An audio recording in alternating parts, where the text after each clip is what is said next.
পরিপাটি একটা সুন্দর জীবন সবাই চায়, কিন্তু দিন শেষে কয়জনে পায়। আসসালামু আলাইকুম আমার ভালোবাসার মানুষগুলা, কেমন আছেন?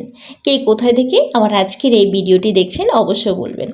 দিস ইজ মি আয়াজের মা। আয়াজের মায়ের নতুন আরেকটি ভিডিওতে সবাইকে আমন্ত্রণ। আশা করছি ভিডিওটি শেষ অবধি দেখবেন। সকালবেলা ঘুম থেকে উঠে নাস্তাটা সেরে পেলে তাড়াতাড়ি করে দুজন মিলে চলে আসছি আমাদের জমিতে। তো এখানে আমরা এবারে চাষাবাদ নিজেরাই করতেছি।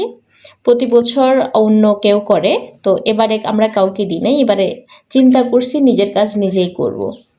নিজের কাজ নিজে করলে যেমন শরীর ভালো থাকবে, একদমই আমরা ফ্রেশ সবজি খেতে পারবো, আর শরীরেও কিন্তু রোগ একদম বাসা কম বাঁধবে।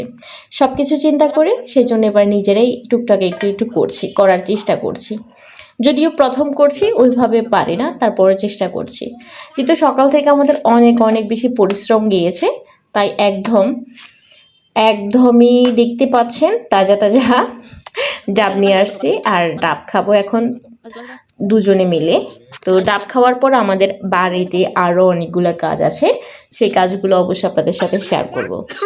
এদিকে আমরা কোনো কিছু খাওয়ার আগে সর্বপ্রথম আমার বাবাকে খাওয়াই, কারণ আমার বাবার কোনো কিছু যদি আলহামদুলিল্লাহ বলে তখন যে আমরা খাই।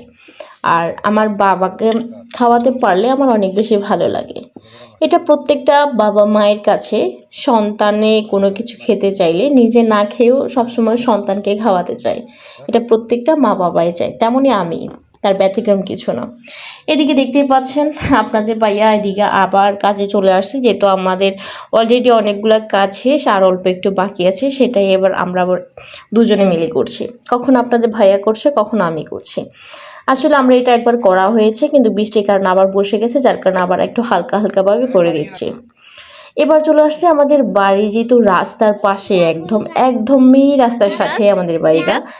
এই জন্য আমাদের চলাফেরা করতে খুব বেশি সমস্যা হয়, যেহেতু আমরা মহিলা মানুষ, সবসময় তো আর রাস্তার সাথে বসে থাকা যায় না। আর তাছাড়া আমাদের সবসময় সকল ধরনের কাজ এ পাশেই থাকে, এই জন্য আমরা একটু রাস্তার পাশে বেড়া দেওয়ার চেষ্টা করছি।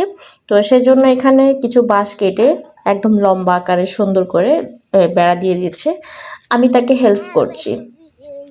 যখন স্বামী যান কোনো কাজ করে, আমি তাকে সবসময়ই কোনো না কোনোভাবে হেল্প করার চেষ্টা করি।